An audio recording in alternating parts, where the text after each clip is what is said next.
സ്വാതന്ത്ര്യദിന പ്രസംഗത്തില് നമ്മുടെ പ്രധാനമന്ത്രി നരേന്ദ്രമോദി പുതിയൊരു വിശേഷണം ഉപയോഗിച്ചിട്ടുണ്ട്. സാർ അത് കേട്ടിട്ടുണ്ടാവും.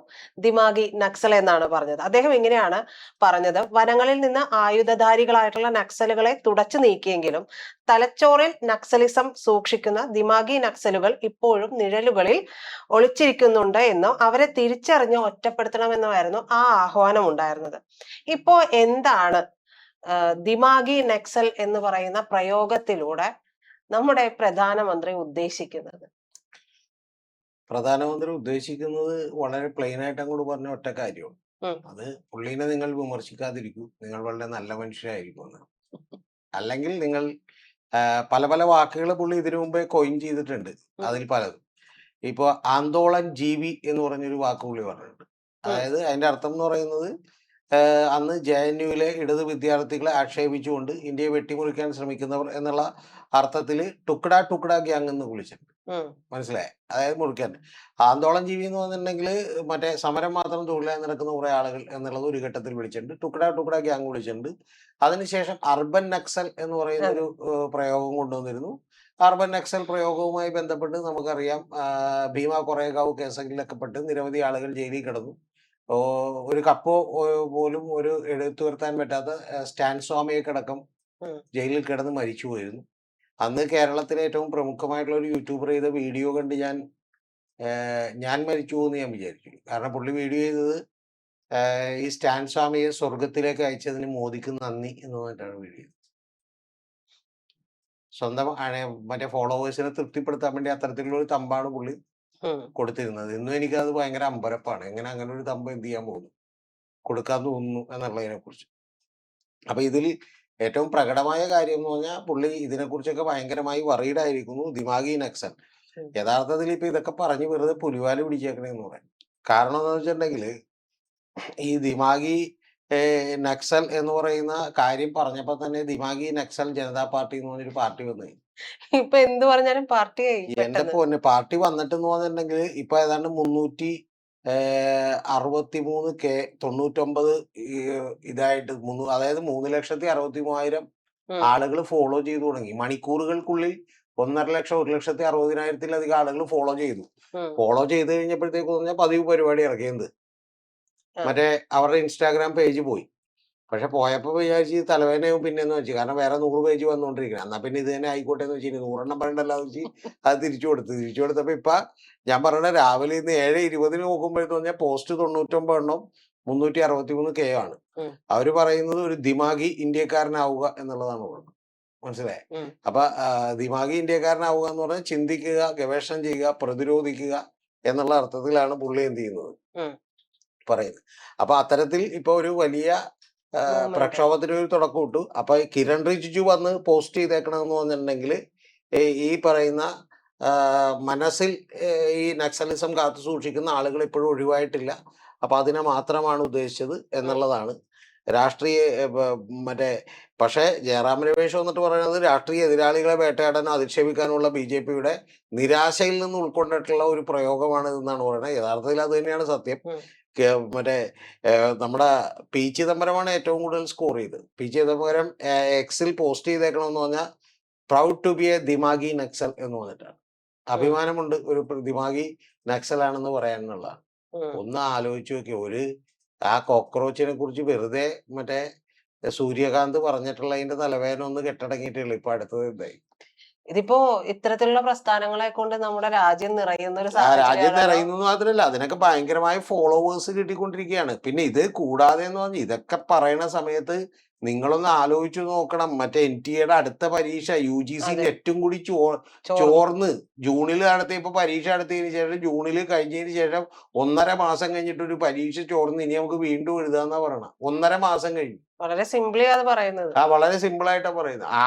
ഈ പരീക്ഷയെ കുറിച്ച് പോലും നമ്മുടെ ജനത്തിന് കൃത്യമായിട്ട് മനസ്സിലായിട്ടില്ല. ഇത് ആർക്ക് വേണ്ടി എടുത്ത പരീക്ഷയാണെന്നറിയോ? ഇത് റിസർച്ച് ഫെല്ലോ ആകാൻ, അതായത് ഒരു പഠനത്തിന്റെ ഒരു ഘട്ടം കഴിഞ്ഞ് ഏറ്റവും മുന്തിയ കോഴ്സുകളിലേക്ക് ഒരു ജൂനിയർ റിസർച്ച് ഫെലോഷിപ്പിനോ അല്ലെങ്കിൽ അതുപോലെയുള്ള മറ്റു കാര്യങ്ങൾക്കോ നെറ്റ് പാസ്സാവുക എന്ന് പറഞ്ഞാൽ മറ്റു പല ക്വാളിഫിക്കേഷൻ അതിനൊക്കെ വേണ്ടി നടന്ന ഏറ്റവും ഉയർന്ന ഒരു പരീക്ഷയാണ്. ആ പരീക്ഷയിലുള്ള സംഭവിച്ചേക്കണ എന്താണ്?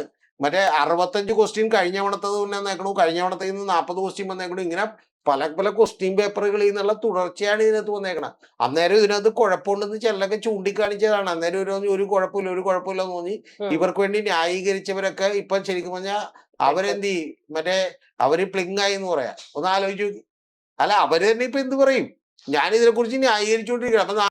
നാളെ ഞാൻ തുറന്നു പറഞ്ഞാൽ പിണറായി വിജയൻ ലാവ്ലിൻ കേസിൽ ഉൾപ്പെട്ടിട്ടുള്ളത് ന്യായീകരിച്ച് കഴിയുമ്പോൾ പിണറായി വന്നിട്ട് പത്രസമ്മേളനം നടത്തില്ല, സോറി എനിക്കൊരു അബദ്ധം പറ്റി, ഞാൻ ലാവ്ലിൻ കേസിൽ പെട്ടിട്ടുണ്ടെന്ന് തീർന്നില്ലേ? ശരിക്കും പറഞ്ഞാൽ ഇതുപോലെ പുള്ളി പറഞ്ഞുകൊണ്ടിരിക്കുകയായിരിക്കും. അപ്പൊ ഈ വെറുതെ ഈ ദിമാഗി നക്സൽ, അർബൻ നക്സൽ, ശരിക്കും പറഞ്ഞാൽ എനിക്ക് ഒരു കാര്യത്തിൽ സന്തോഷമുണ്ട്, ദേശദ്രോഹികളെ ഇതിന് വിളിക്കാൻ പറ്റില്ല. അല്ലെങ്കിൽ ദേശദ്രോഹി ഹേ എന്നൊക്കെ പറഞ്ഞ് എന്ത് ചെയ്താനെ പറഞ്ഞാൽ. അപ്പൊ അതെന്തായാലും പറയാൻ പറ്റില്ല. കാരണം എന്ന് വെച്ചാൽ അവര് ദേശദ്രോഹികളൊന്നുമല്ല, അവര് മര്യാദക്കാരായിട്ടുള്ള ആളുകളാണെന്നൊക്കെ മറ്റേ നമ്മുടെ മോഹൻ ഭാഗവത് തന്നെ പറഞ്ഞു കഴിഞ്ഞു. മനസ്സിലായ? കാരണം ഇതിന്റെയൊക്കെ അൾട്ടിമേറ്റ് സർട്ടിഫിക്കറ്റ് പുള്ളിയുടെ കയ്യിലാണല്ലോ. അപ്പൊ അവര് പറഞ്ഞു. അതുകൊണ്ട് ഇനിയിപ്പോ ഈ പുള്ളിക്ക് എന്ത് ചെയ്യാൻ പറ്റില്ല. അതേസമയം മറ്റേ ഇയാള് പറഞ്ഞുകൊണ്ടിരുന്നത്, ധർമ്മേന്ദ്ര പ്രധാനൊക്കെ പറഞ്ഞുകൊണ്ടിരുന്നത് ഇത് ദേശദ്രോഹികളാണ്, വിദേശ ഫണ്ട് കൈപ്പറ്റുന്നവരാണ് എന്നൊക്കെ പറഞ്ഞ്. ശരിക്കും പറഞ്ഞാൽ നമ്മുടെ ഇവിടെയുള്ള ചില വലതുപക്ഷ ബുദ്ധിജീവികളും ഒക്കെ എത്ര വീഡിയോ എന്നറിയാമോ ഇതിന്റെ പുറത്ത് ദേശദ്രോഹികളാണെന്നൊക്കെ പറഞ്ഞു. ആര്? നമ്മുടെ മറ്റേ ഡിമാലിഗുണ്ടൻ മോഹൻദാസ് അടക്കം എത്ര പേര് വീഡിയോ ചെയ്ത്. കോന്നിയിലൊക്കെ ഉള്ള പുള്ളിയൊക്കെ ഉണ്ട്. ഞാൻ പേര് പറയാനില്ല, പുള്ളി നമ്മുടെ പരിചയക്കാരനായതുകൊണ്ട്. പുള്ളി അടക്കമുള്ള ആളുകളൊക്കെ എന്ത് ചെയ്ത് കോന്നി, പത്തനംതിട്ട, കോട്ടയം ഇവിടെ നിന്നൊക്കെ വന്ന് ഈ എറണാകുളത്ത് വന്ന് വീഡിയോ ചെയ്ത് തകർക്കണേന്ന്. ഏത് ന്യായീകരിച്ച് ഇപ്പൊ എന്തു പറയുന്നു? സാർ, ഇപ്പൊ ഒന്ന് ആലോചിച്ച് നോക്കൂ.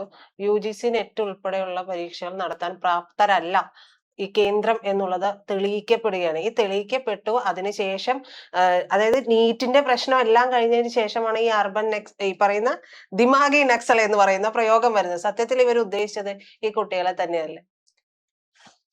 അല്ലല്ല, ഇവർ ഉദ്ദേശിച്ചേക്കണ കുട്ടികളെ അല്ല. ഞാനിപ്പോ അത്രയും ആഴത്തിലേക്ക് പോകണ്ട, സമയമില്ലാത്തതുകൊണ്ടെന്ന് സത്യം പറഞ്ഞു വിചാരിച്ചു. താങ്കൾ എന്നെ വലിച്ചു നോക്കി.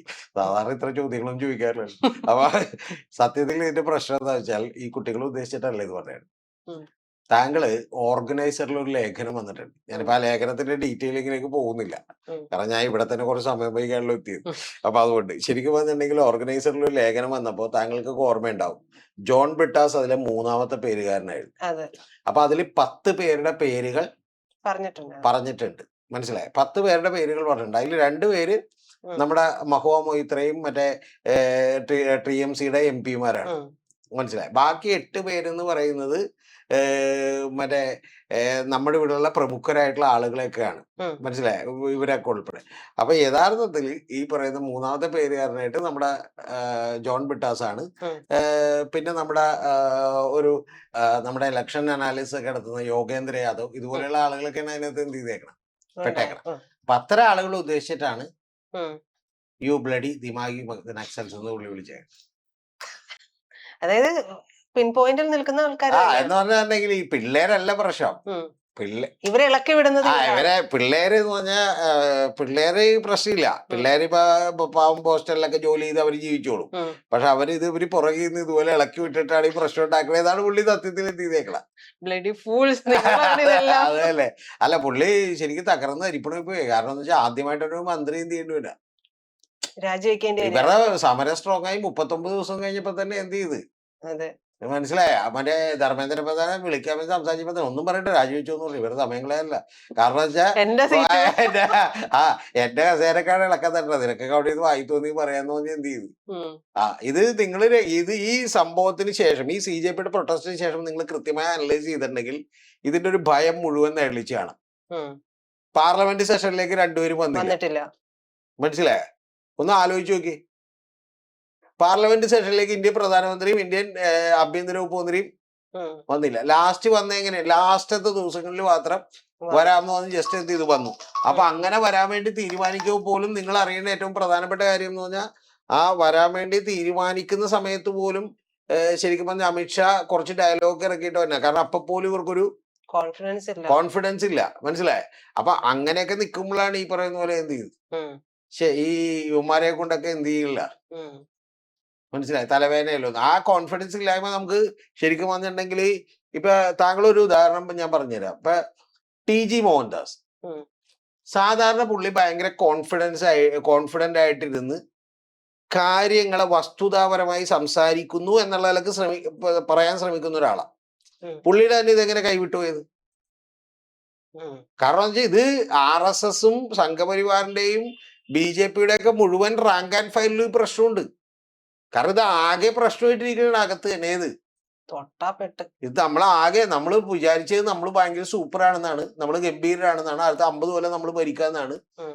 ഒരു തേങ്ങയിലുണ്ട്. ഇതാകെ തലവേദന. 2029 പോലും എന്ത് ചെയ്യാൻ പറ്റില്ല, സർവൈവ് ചെയ്യാൻ കരയറാൻ പറ്റില്ല. ഈ 2024 ഈ ബയോരെ പിടികൂടിയിരുന്നു. നിങ്ങൾ ശ്രദ്ധിച്ചു നോക്കിയല്ലേ അതെ. പറയാം. 2024 ഭരണത്തിൽ ഏറിയതിനു ശേഷം അങ്ങനെ കടുത്ത തീരുമാനങ്ങളോ ഇതുപോലെ മറ്റേ ദിമാഗിന്നോ അല്ലെങ്കിൽ അർബന്നോ ഇതൊന്നും പുള്ളി പറഞ്ഞേയില്ല. ഉം. കാരണം കുറച്ച് സോഫ്റ്റ് ആയിരുന്നു. പക്ഷെ പിന്നെ 3-4 സ്റ്റേറ്റ് ജയിച്ചപ്പോഴത്തേക്ക് ഒരു ഭയങ്കരമായ കോൺഫിഡൻസ് വന്നു. കൂടി. നമ്മുടെ മീഡിയകൾക്കും കൂടി. ശരിക്കും വന്നിട്ടുണ്ടെങ്കിൽ ഇവർക്കും കൂടി. ആർക്ക്? കോടതികൾക്കിടക്ക് എല്ലാവർക്കും കൂടിയായിരുന്നു. ഇനിയിപ്പോ എന്തായാലും ഇവരൊക്കെ തന്നെ, ഇനി വേറെ ഒന്നും നോക്കണ്ട അതുകൾ. പക്ഷെ ഇപ്പൊ അങ്ങനെയല്ല അവസ്ഥ. മനസ്സിലായി? ഇപ്പൊ എല്ലാവർക്കും ഒരു ഭയം ഉണ്ട്. ഞാൻ ഇതിന്റെ മുഴുവൻ വിശദാംശങ്ങൾ വേറൊരു ടോപ്പിക്കിലേക്ക് കിടക്കേണ്ടി വരും. ഇപ്പൊ ശരിക്കും വന്നിട്ടുണ്ടെങ്കിൽ നമ്മുടെ സൂര്യകാന്തിന ചില സ്ഥലങ്ങളിൽ മറ്റേ എൻറോൾമെന്റ് ചടങ്ങുകളുണ്ടല്ലോ അഡ്വക്കേറ്റ്സിന്റെ. ആ അഡ്വക്കേറ്റ്സിന്റെ എൻറോൾമെന്റ് ചടങ്ങുകളിലേക്ക് നിരവധി യൂണിവേഴ്സിറ്റികളിലേക്ക് വിളിച്ചിട്ടുണ്ടായി. അപ്പൊ അതിന് എതിരെ അങ്ങനെ പുള്ളിനെ കൊണ്ടുവരാൻ പറ്റില്ല എന്ന് പറഞ്ഞ ആളുകൾ പ്രശ്നം ഉണ്ടാക്കി. എവിടെ? കോളേജുകളിലേക്ക് കുട്ടികൾ പ്രശ്നം ഉണ്ടാക്കി. കുട്ടികൾ പ്രശ്നം ഉണ്ടാക്കിയപ്പോഴത്തേക്ക് പറഞ്ഞാൽ ആദ്യം ഒരു ഭയങ്കര നടപടികളായിരുന്നു. അതായത് അങ്ങനെയാണെങ്കിൽ നിങ്ങൾ എൻറോൾ ചെയ്യണ്ട, ഇവർക്കെതിരെ നടപടി എടുക്കണമെന്നൊക്കെ പറഞ്ഞ് എന്ത് ചെയ്തു. ഇപ്പൊ സൂര്യാന്ത് പറഞ്ഞേക്കണത് എന്താണെന്നറിയാമോ? ബാർ കൗൺസിൽ ഓഫ് ഇന്ത്യയുടെ പ്രസിഡന്റ് ഒക്കെ ഉണ്ടായി പുള്ളിയോടൊപ്പം. അപ്പൊ അവരൊക്കെ ഭയങ്കര നടപടികളായിരുന്നു. പുള്ളി പറഞ്ഞേക്കണ എന്ത് കാര്യമായിക്കണ നടപടിയൊക്കെ എടുക്കുന്നുണ്ട്. എൻ്റെ ഒന്നും ഒരു ആവശ്യമില്ല. ഇത് ഞാനും കുട്ടികളുമായിട്ടുള്ള ഒരു സംവാദമാണ്. നിങ്ങൾ അതിനിടെ കയറി വെറുതെ ഇടപെട്ട് തലവേദന ഉണ്ടാക്കല്ലേ. എന്ത് കാര്യമായിരിക്കുന്നു. അവര് പ്രതിഷേധിച്ചോട്ടെ. ഞാനും ഒക്കെ പണ്ടിങ്ങനെ എന്ത് ചെയ്തിട്ടുണ്ട്. ഇത് കേൾക്കുമ്പോൾ താക്ക് ഒരു കാര്യം ഓർമ്മ തന്നെ പ്രേക്ഷകർക്ക്. ഏതാണെന്നറിയാമോ? എക്സാം പേപ്പറിലേക്ക് കോയി മാമൂൽ വിഷയം നഹിയ. ചെറിയ വിഷയമൊന്നുമല്ലത്. ഇത് തന്നെയല്ലേ അവര് പറഞ്ഞിട്ട്. മനസ്സിലാ?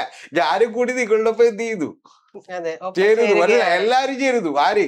ഈ പറയുന്നത്. അതിനു മുമ്പ് നിങ്ങളൊന്ന് ആലോചിച്ചോളൂ. ഈ വിദ്യാർത്ഥികളെ ആക്രമിക്കുന്ന വീഡിയോ കാണൂ എന്ന് പറയുമ്പോഴത്തേക്ക് no we don't have time for എന്നാണ് these kind of things. Just മറ്റേ സുപ്രീം കോടതിയുടെ ഉത്തരവില്ല, കേസുകളൊക്കെ പിൻവലിച്ചു. ഓരോ സമയങ്ങളുണ്ടെന്നാണ്. മനസ്സിലായി? കാരണം എന്താ വെച്ചാൽ ഇത് വേറൊരു കാര്യമുണ്ട്. ഇത് സംഭവം പിടിവിട്ട് പോയി കഴിഞ്ഞിട്ടുണ്ടെങ്കിൽ എന്ത് ചെയ്തു അവസാനം RSSും തിരിച്ചു പറഞ്ഞു. എല്ലാരും അതായത് പറഞ്ഞ ഇത് റാങ്ക് ആൻഡ് ഫയലിൽ മൊത്തം എന്തുണ്ട്, ഈ ഭയം ഉണ്ട്, പിടികൂടിയിട്ടുണ്ട്. കുറെ പേർക്കൊക്കെ ഈ ഭയം ഉൾക്കൊള്ളാൻ പറ്റാതെ അമർഷമുണ്ട്. എന്തിനാണ് ഇങ്ങനെ കീഴടങ്ങി കൊടുത്തത്. അതാണ് മറ്റേ നമ്മുടെ ഡിമാൽ ഗുണ്ടൻ ഇവിടെ നിന്ന് പറഞ്ഞത്. എന്തെന്ന് മനസ്സിലായി? ഈ പ്രശ്നമുണ്ട്. ഈ പ്രശ്നം ഇപ്പൊ ഇന്ത്യയിൽ മുഴുവൻ ബാധിച്ചിട്ടുണ്ട്. സത്യം പറഞ്ഞ താങ്കളൊക്കെ അറിയും ഒരു കാര്യം. ഈ ഒരു തമാശ കൂടി പറയാം. കേരളത്തിൽ കേസ് പിൻവലിക്കുന്നതിന് മുമ്പേ BJP സംസ്ഥാനങ്ങളൊക്കെ കേസ് പിൻവലിച്ചു. ആര്? ആസാമൊക്കെ. സാധാരണ ഹിമന്ത ബിശ്വ ശർമ്മയൊക്കെ വാ തുറന്നാൽ ഒരിക്കലും മറ്റേ സോഫ്റ്റ് ആയിട്ടുള്ള ഒരു വർത്താനം പറയാത്ത ഒരാളാണ്. പുള്ളി പറഞ്ഞ കേസ് പിൻവലിച്ചു. ഏത് കൈപൊക്കിക്കണം, എന്നെ വെടിവെക്കരുത്, എന്നെ മെയിൻ ചെയ്യും. എന്താ പ്രശ്നം എന്ന് വെച്ചാല് താങ്കൾ അറിയേണ്ടത് പറഞ്ഞാൽ താങ്കളിപ്പോ ഒരു സംസ്ഥാന മുഖ്യമന്ത്രിയാന്ന് വെച്ചു, താങ്കൾക്കെതിരെ വൻ പ്രക്ഷോഭം പൊട്ടിപ്പുറപ്പെട്ട് താങ്കൾ പ്രശ്നത്തിലായി പോവും. കാരണം എന്താ വെച്ചാൽ എല്ലാവരും നാളെ വൻ പ്രക്ഷോഭം വന്ന മോദിയടക്കം പറയും, എല്ലാരും പറയില്ല അല്ല തൽക്കാലം മാറിക്കൂടാണ്ട് വേറെ ആരെങ്കിലും എന്ത് ചെയ്യട്ടെ എന്ന് പറഞ്ഞാൽ തീർന്ന് പരിപാടി തീർന്ന് അവിടെ വെച്ച്. ഞാൻ പറഞ്ഞ വേറെ പ്രശ്നമൊന്നും ഉണ്ടാവില്ല, പക്ഷെ ഇത് തീരും. അതുകൊണ്ട് എല്ലാരും എന്ത് ചെയ്തു, ഒരു മയത്തിലായിപ്പോ. നമ്മൾ ശരിക്കും പറഞ്ഞാൽ ഇത് ഭയങ്കര ഒബ്സർവ് ചെയ്യേണ്ടത്. ഞാനിത് ഭയങ്കരമായിട്ട് ഒബ്സർവ് ചെയ്യുന്നുണ്ട്. അപ്പൊ നമ്മുടെ ഇത് മാത്രമല്ല, മഹാരാഷ്ട്ര, ആസാം, രാജസ്ഥാൻ, മധ്യപ്രദേശ് ഇവിടത്തേക്ക് മന്ത്രിമാരുടെ പ്രതികരണങ്ങൾ വരെ കുറച്ചുകൂടി ഒന്ന് മൈൽഡായി. അങ്ങനെയൊക്കെ ശരിക്കും. അപ്പൊ ഈ ദിമാഗി നക്സൽ എന്ന് പറയുന്ന പ്രയോഗം മോദിയുടെ ഒരു കരച്ചിലായിരുന്നു. സത്യം പറഞ്ഞിട്ടുണ്ടെങ്കിൽ ദിമാഗി നക്സൽ സത്യം പറഞ്ഞിട്ടുണ്ടെങ്കിൽ ഇപ്പൊ പുള്ളിനെ വിളിച്ച് ആരെങ്കിലും ചോദിച്ചിട്ടുണ്ടാവും എന്തിനീ ആവശ്യമില്ലാത്ത. ഇനി അവരുടെ പ്രക്ഷോഭം എടുത്ത് ഇവിടെ എല്ലാ കാര്യവും ഒക്കെയാണെങ്കിൽ കുഴപ്പമില്ല. ഇവിടെ ഇതിന്റെ ഇടയിൽ കൂടിയാണ് ഈ പരീക്ഷ.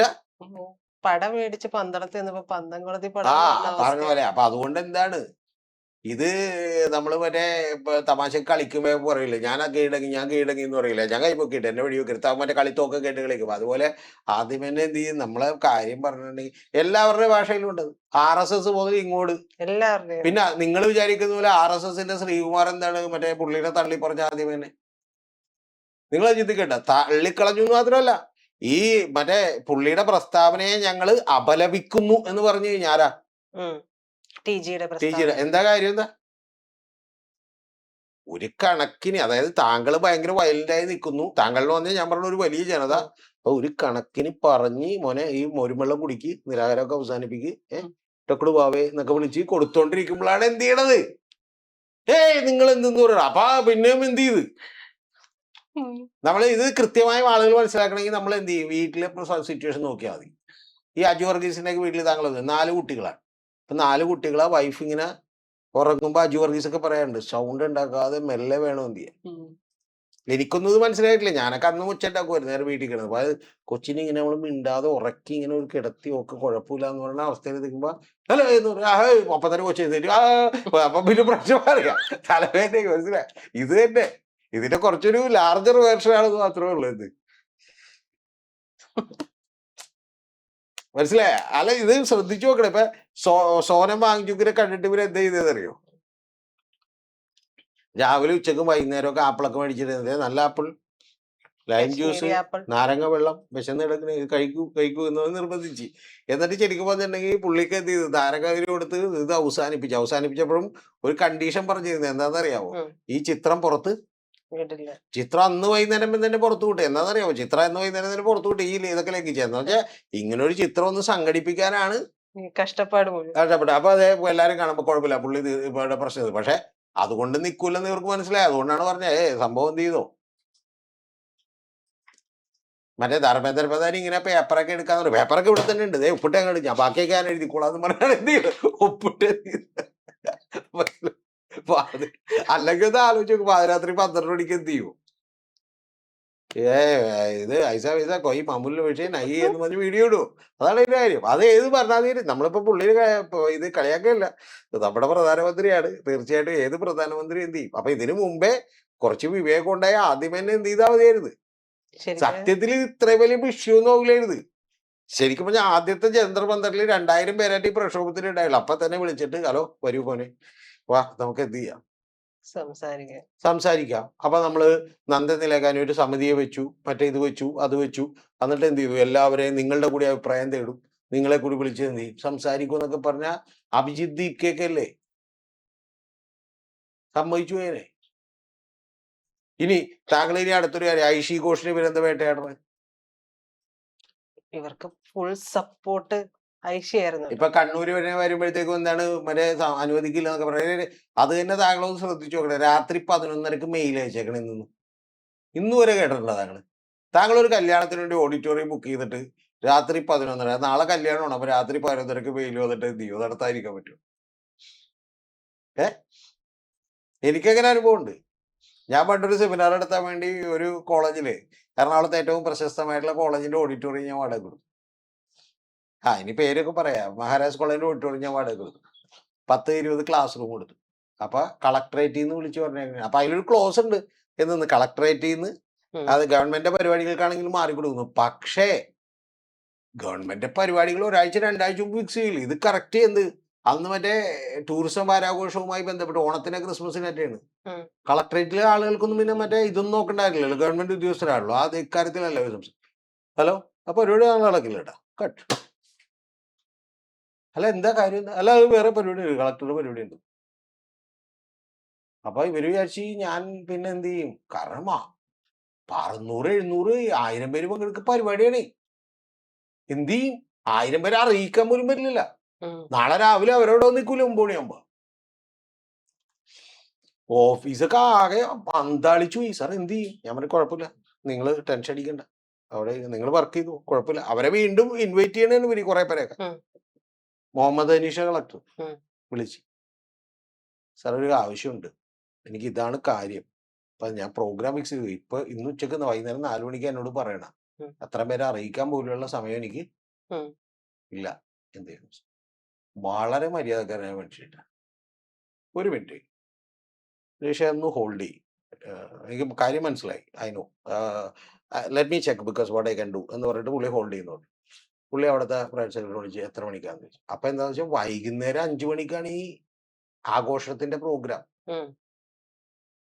അപ്പൊ അവർക്ക് ഉച്ചക്ക് കൊണ്ടുവന്ന് എന്ത് ചെയ്യണമെന്ന്, വാഴ മറ്റേ തേങ്ങയൊക്കെ വെച്ച് എന്ത് ചെയ്യും, കുടപ്പനൊക്കെ വെക്കണം, വാഴക്കുടപ്പനൊക്കെ വെക്കണം എന്നൊക്കെ പറഞ്ഞാണ്. അപ്പൊ അതിന് വേണ്ടിയിട്ടാണ് രാവിലെയുള്ള ഒരു പ്രോഗ്രാം. കളക്ടറേറ്റ് വിളിക്കണമെന്ന് ചിന്തിക്കേണ്ട കാര്യമില്ലല്ലോ. കളക്ടറേറ്റിൽ നിന്നല്ല, ആദ്യം തന്നെ വിളിക്കണ കോളേജിൽ നിന്നാ. ഉം. ഏത് കാശ് മുഴുവൻ മേടിച്ചു വെച്ചിട്ടാണെന്ന് ആലോചിക്കണം. പക്ഷെ നമുക്ക് പറയാൻ പറ്റില്ല, കാരണം ക്ലോസ് ഒരെണ്ണമുണ്ട്. ഈ ക്ലോസ് ഒക്കെ എല്ലാവരും വായിച്ചു നോക്കൂലല്ലോ പ്രീത. അപ്പൊ അവരുടെ പുറകെ കളക്ടറേറ്റിൽ നിന്ന് വിളിച്ചാണ്ട് ഞങ്ങൾക്കറിയില്ല. അവര് ഫോൺ കട്ട് ചെയ്ത് കോളേജ്. പിന്നെ കളക്ടറേറ്റിൽ വിളിക്കുമ്പോഴാണ് ഇത് പറഞ്ഞിട്ട് നമ്മളോട് ഫോൺ കട്ട് ചെയ്യണം. വീണ്ടും കളക്ടറേറ്റിൽ വിളിച്ചാൽ എന്താ ഇപ്പൊ തിരിച്ചു വിളിക്കാന്നുകൊണ്ട് തിരിച്ചു വിളിച്ചിട്ട് കട്ട് ചെയ്ത്. അത് കഴിഞ്ഞ് ഞാൻ കളക്ടറെ തന്നെ വിളിച്ച് സംസാരിച്ചപ്പോൾ പുള്ളി എന്നോട് പറഞ്ഞു ഇതാണ് കാര്യം, ഇപ്പൊ അതാണ് പറഞ്ഞു. നിങ്ങളുടെ പ്രോഗ്രാം എത്ര മണി വരെ? 1 മണി വരെ. എന്നാ കുഴപ്പമില്ല, നടത്തിക്കുമെന്ന് പറഞ്ഞു. അപ്പൊ പറഞ്ഞ് അല്ല സാറേ കോളേജിലൊന്ന് വിളിച്ചു പറയണമെന്ന് പറഞ്ഞു. അത് ഞാൻ വിളിച്ചു പറയിപ്പിച്ചേക്കാം, എൻ്റെ പ്രൈവറ്റ് സെക്രട്ടറി വിളിച്ചു പറയും, കുഴപ്പമില്ല. പിന്നെ ഒരു മണി 1:30 2 മണിക്ക് അപ്പുറത്തേക്ക് പോകരുത്, കാരണം എന്ന് വെച്ചാൽ 4 മണി 5 മണി ആകുമ്പോൾ പ്രോഗ്രാമാണ്. അപ്പൊ നിങ്ങൾ മറ്റേ അവർക്ക് കുറച്ച് അവിടെ അലങ്കരിക്കാനൊക്കെ ഉണ്ട് തോന്നുന്നു. അപ്പൊ ഞാൻ പറഞ്ഞു അലങ്കരിക്കുക മാത്രമല്ല സാറേ, സ്റ്റേജ് മുഴുവൻ ഒന്ന് കഴുകേണ്ട ആവശ്യം വരും, അതുകൊണ്ട് 1 മണിക്ക് തന്നെ ഞാൻ എന്ത് ചെയ്തേക്കാം. അപ്പൊ അതേപോലെയൊക്കെ ആരാണ് ഇത് വിളിച്ചു പറയണ? അതേപോലെ ഒന്ന് ആലോചിച്ചൊക്കെ 11:30 രാത്രി എന്ത് ചെയ്യണം? രാത്രി 11:30. അതായത് നമ്മളൊരു പ്രോഗ്രാം ബുക്ക് ചെയ്തിട്ട് ഉറങ്ങാതെ ഇങ്ങനെ ഇരിക്കണോ കമ്പ്യൂട്ടറിന്റെ മുമ്പിൽ? മെയിൽ വരുമോ എന്ന് ചോദിച്ചിരിക്കുവോ? ഭയം ഗ്രസിച്ചിരിക്കുന്നു. അതുകൊണ്ട് ഇതൊക്കെ എന്ത് ചെയ്യും? സത്യം പറഞ്ഞ ഇനി കുറച്ച് കഴിയുമ്പോൾ വന്നിട്ട് ഇത് കൂടി പറയാതെ എന്റെ പേടി. ദിമാഗി നക്സലിനൊക്കെ ഞാൻ ചുമ്മാ തമാശക്ക് പറഞ്ഞാണ്, ഒരു കോമഡി പറഞ്ഞാണ്. അതൊക്കെ ഇത്ര കാര്യമായിട്ട് എടുത്ത് വെറുതെ ഇൻസ്റ്റാഗ്രാമിലൊക്കെ ഫോളോവേഴ്സിനെ കൂട്ടരുത്, അടിക്കും ഞാൻ. രാത്രി ഒരു വീഡിയോയിൽ വന്നിട്ട് പറഞ്ഞാൽ രസകരമായിരിക്കും. നമ്മളിത് അത്ര സീരിയസ് ആയിട്ടൊന്നും എടുക്കില്ല, ലൈറ്റ് ആയിട്ട് എടുത്താൽ മതി. ഇപ്പൊ തന്നെ ഒന്ന് ആലോചിക്കുക, ചിന്തിക്കുക, ഗവേഷണം ചെയ്യുക, പ്രതിരോധിക്കുക. അത് തന്നെ പഠിപ്പാളി. അങ്ങനെ ഒരു സമൂഹം ഇന്ത്യയിൽ ഉണ്ടായ പഠിപ്പാളി, അതായത് വായി തോന്നി പറയാൻ. പിന്നെ ഇതിന്റെ ഭാഗമായിട്ട് ഇപ്പൊ അമിത് മാളവീരൊക്കെ മാറ്റിയിട്ടുണ്ട്. 12 കൊല്ലമായിട്ട് IT സെല്ലിന്റെ മേധാവിയായിരുന്നു BJP-യുടെ. പുള്ളി രാവിലെ ഉച്ചക്ക് വൈകുന്നേരം എന്നാണ് പറഞ്ഞുകൊണ്ടിരുന്ന ഒരാളാണ്. പുള്ളിയെടുത്ത് എനിക്ക് തോന്നണം നമ്മുടെ മുഖ്യമന്ത്രി എന്തോ ട്രെയിനിങ്ങിന് വേണ്ടത്. അപ്പൊ ആ പുള്ളി ഇങ്ങനെ രാവിലെ ഉച്ചക്ക് വൈകുന്നേരം. അപ്പൊ പുള്ളി എന്ത് ചെയ്തു? പുള്ളിനെ മാറ്റി എന്ന് പറഞ്ഞാൽ ആകെ പരിപാടി എന്ത് ചെയ്തേക്കണേ? പണിപ്പാളി. അബ്ദുള്ള കുട്ടിനെയൊക്കെ എടുത്ത് എറിഞ്ഞിങ്ങനെ, മനസ്സിലായി? വേറെ ആളുകളെയൊക്കെ വെച്ച് സുരേന്ദ്രനൊക്കെ വിളിച്ച് ഇവിടെ വെച്ച്. അതാണ് അതിന്റെ കാര്യം. അതുകൊണ്ട് ആകെ ഇത് ചെറിയ ദിമാഗി നക്സൽ ചെറിയൊരു कोई मामूल विषय नहीं है।